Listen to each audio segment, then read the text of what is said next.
Hello my big campus users, and welcome to this, my first tutorial. And this tutorial will be based on making groups. And hopefully by the end of this tutorial there'll be three major things that you'll be able to know about groups. The first is how to create a new group. The second will be how to add users to your group. And the third will be how to customize a little bit in the group to make it your own.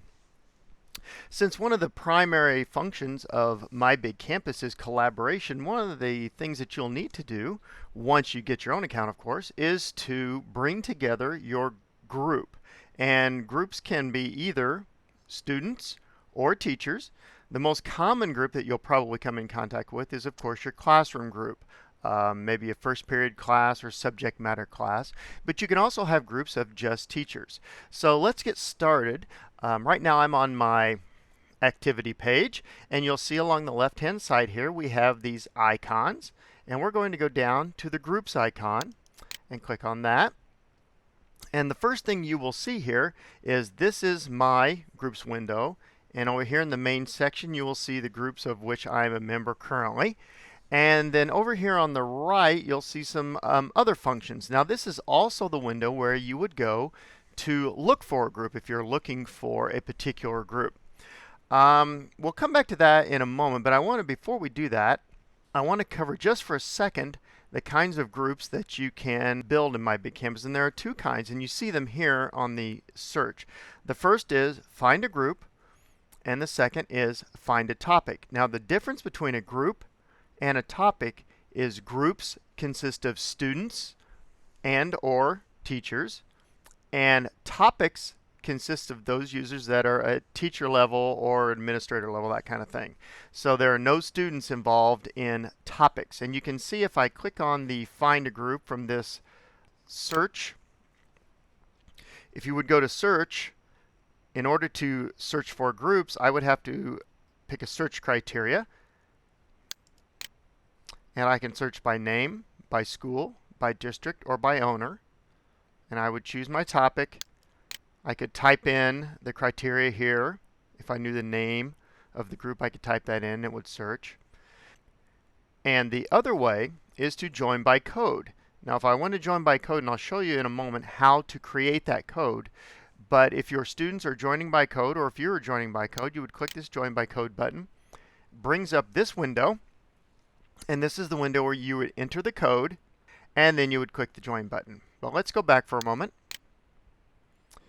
And here we are again back to the groups page, and this time I'm going to click on find a topic, and you can see here in these topics, now remember topics are just for teachers, and these are all the groups that are designed by teachers that are already here, and you can look and find pretty much anything that you're looking for as far as things that you're interested in, things that you want more information about. And these are all groups that consist of only teachers, and they again are called topics.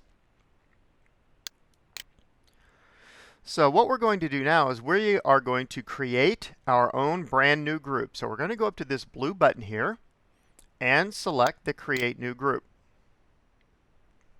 When we click on that button, it takes us to a new page which is called the Add New Group. First thing we're going to want to do when we add this new group is we are going to want to make up a title. So for this title, I'm going to make it simply a sample group. Actually, I should probably capitalize that since it's a title.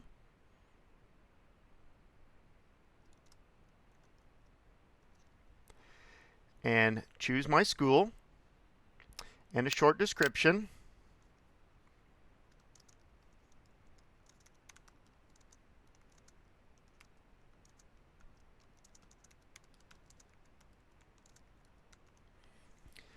And if I want, I can choose a photo to go on the main page to kind of more or less an icon, but we can choose a picture. And I'm going to choose the picture that I loaded previously just for this purpose. And you see when I load that from my hard drive, it will be on there in just a moment. And then I can choose the type. I can choose either a group or a topic. And when I've got all these set the way I want them, I will click the Save button.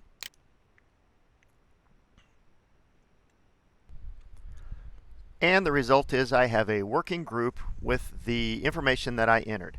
Now you see this group is just a basic group. There's not a lot of detail here, but what we do have is the information that we included. We have our picture, the name of our group, school, and our description. And we have the preset tabs that we can use in our groups to communicate or to disseminate information. There is a big space here, a big white space, that is our home page. And right now there's nothing in our home page, and this group could work just like it is. But what we want to do next is we want to edit this group and do some things with it just to show you what some of the possibilities are. So what I'm going to do is go over here to the right in this box that says Admin Options. Now when you create this group called the sample group, you are the administrator of that group. Now this doesn't have anything to do with the administration of the functions of My Big Campus in your school. This only changes the functions that you have in your group. So let's go to the arrow here. And you see we have a lot of options here, and some of these down here at the bottom have to do with what you want to do to the group, to maybe make a copy of it. If you have a number of different classes that do the same thing, you can clone it. You can delete the group when you're finished, but right now all we're going to deal with is the editing of the group. So I'm going to click on the edit, and you see another page opens. This is kind of like the backstage version of your group, and you see our sample information is still here, and it's also down here. We have the title and the description. We have our tabs here, and as I move down the page a little bit, you see there's an auto approve code. Now this is going to be important because this is one of the ways that you can allow students to automatically be accepted to your group. And what I'm going to do is click the Add Code button, and it automatically generates a code. Usually it's just a combination of letters and numbers, that kind of thing. What you should do at this point is make a note of this code. Although it's still there, you can come back to it. You can write down this code, and then you can give this code to your students, and then in a moment I'll show you when we look at searching groups. This is back at the window we were before. They can enter that code and be automatically accepted to your group. So if you have 7 different groups for 7 different classes, you can have an auto approve code for each one, give it to that specific class, and when they enter it, they will be a part of that group. So that's the auto approve code. And then on the next section down here, you have home page content. Now this is the blank section on the front that we talked about. Now at this point you can do whatever you want with this home page. If you want to leave it blank, you can do that. You can go as far as adding your entire itinerary. So I'm just going to enter a little bit of information here. Let's see.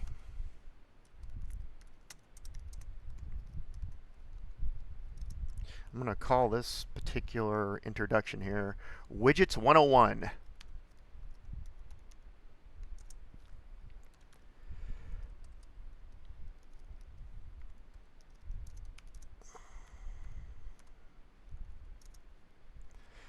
And I'm just going to start with that just to give us an idea of what that'll look like.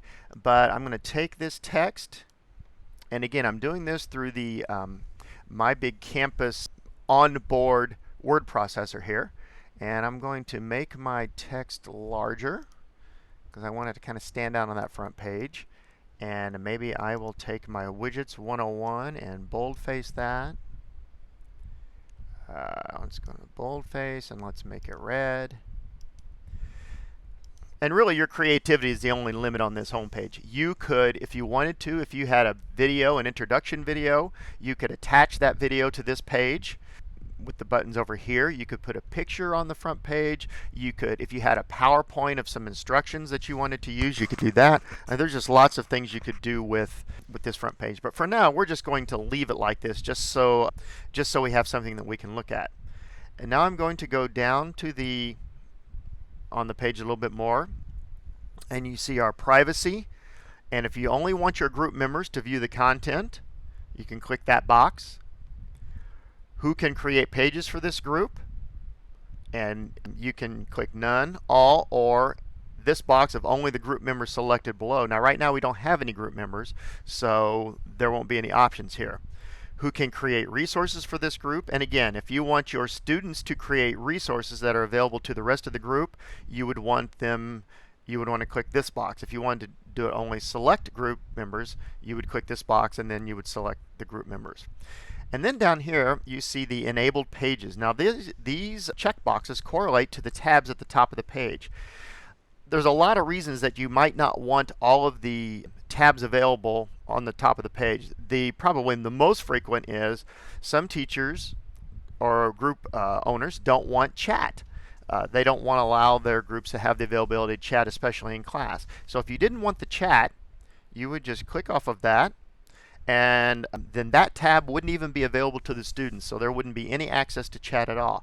Another reason might be if you had younger groups. Let's say you had elementary school groups, and the only thing you were going to use this group for was, say, announcements and a calendar. Then you could click off everything except announcements and calendar, and only those tabs would show. So I'm going to take off a couple of tabs here just to show you what it will look like when we've gotten to that point. So I've taken off 3 tabs. And my photo, I've already chosen it, but if I didn't choose a photo earlier, I can choose it now.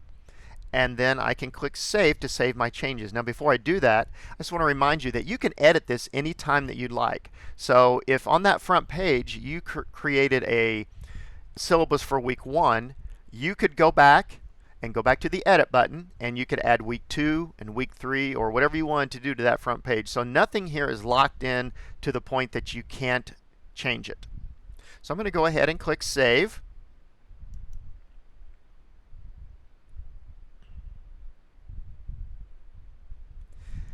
And now you see our sample group with the edits that we made.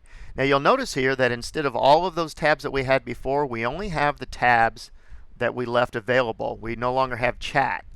So that tab's not available. Any tabs that you leave off won't even be available to the students. And you also see the information that we have on our home page. So when the students join this group, this is exactly what they will see. Now again, this is still not a very elaborate front page, and you can do more with this on your own and as you explore and depending on what you want to include. But that's just kind of an overview of how you edit the group and what you can do to get a little bit more presentability to your group. Now that we have a group, let's go back and see how we can let the people that we want to be in our group find our group and become a member. So at this point, I'm going to go back to my groups, and this is where if you want your students to search, they can start from their groups. And again, you see that I have all my groups on here, and we're going to go over to the Find a Group. You remember we did this back in the beginning, and this time, since I have entered my group, we're going to search for the group we just constructed. And first I'm going to search by the name, and you can tell the students the name and they can search for it, or I'm just going to type in sample, and you see that it jumps up, and there's the sample group that we created, as well as other groups that people have created called sample. So that's one way we can search it, by the name of the group. Another way is we can search by the name of the owner, and I'll type in my name, and as soon as I do, it brings up all my groups, and there is the group that we just created. And I'm going to go back for a moment. I'm going to go back to name just to show you what happens when I'm going to type in, I'm just going to search for a math group, not in my area. So let's see, let's go down to the math group created by Mr. York. And I'm going to click on that. And let's say I'm looking for Mr. York's group, and there it is. I clicked on his group, Mr. York, Math in the Whitefish School District. If I wanted to join Mr. York's group, I would click on the Request to Join. And then my request would be sent to the owner. And the owner would then have to approve it. So if your students search for your group, once they get to your group, they would click Request to Join, and then you would get a request for that student to join, and then you would have to approve that request. So that's one way to have your students find your group, is to search for it and then request to join, and then you can approve the individual requests. Now the way I like to do the search for my students, frankly, is let's go back to groups, and I like to have them join by code. And you recall, we're going to go back to find a group again.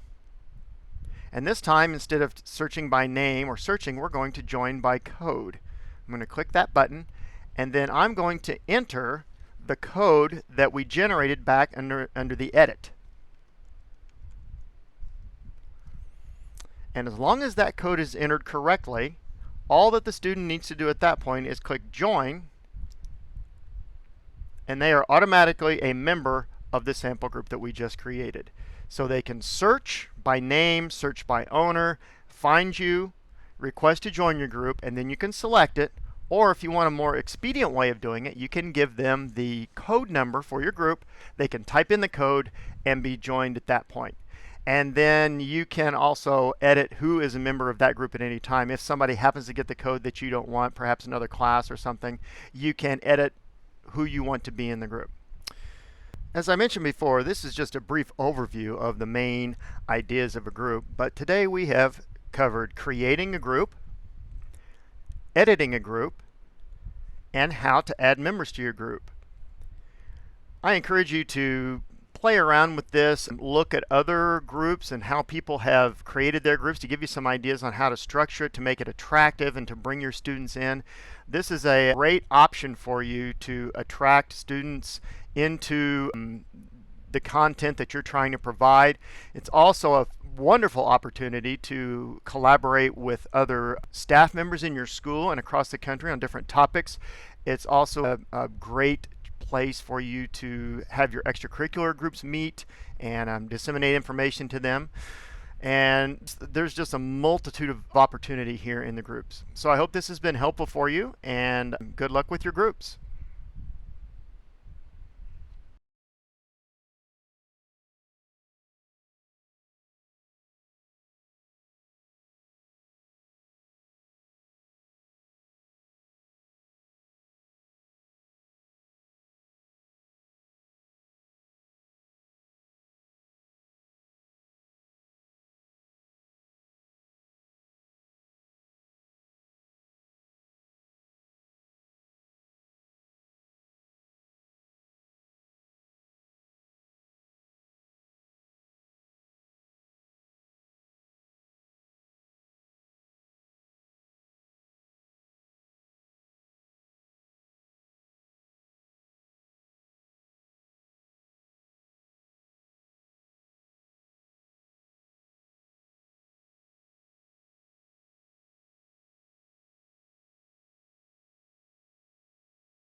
As I mentioned before, this is just a brief overview of the main ideas of a group, but today we have covered creating a group, editing a group, and how to add members to your group.